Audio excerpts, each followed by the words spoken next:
মুসলিম সেনাদের সাথে ইফতার করেছেন ইউক্রেনের প্রেসিডেন্ট ভলোদিমির জেলেনস্কি। সম্প্রতি রাজধানী কিয়েভে ছিল এই আয়োজন।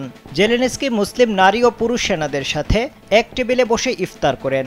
এর আগে সবার উদ্দেশ্যে দেওয়া ভাষণে তিনি বলেন, পবিত্র রমজান মাসে একটি মুসলিম দেশেই অর্থাৎ সৌদি আরবে রাশিয়া ইউক্রেন যুদ্ধ বন্ধে বৈঠক অনুষ্ঠিত হয়েছে। রমজান মাসেই শান্তি প্রতিষ্ঠায় অন্যান্য কূটনৈতিক পদক্ষেপ নেওয়া হচ্ছে।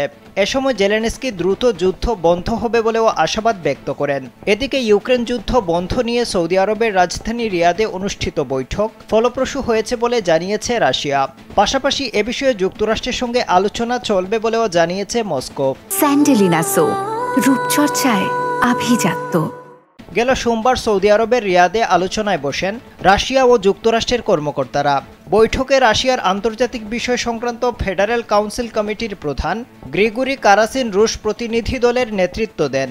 তিনি রাশিয়ার রাষ্ট্রায়ত্ত গণমাধ্যম তাসকে বলেন, তারা মোটামুটি সবকিছু নিয়েই কথা বলেছেন। বিস্তৃত ও গভীর আলোচনা হয়েছে, যা রাশিয়া ও যুক্তরাষ্ট্রের জন্য গঠনমূলক।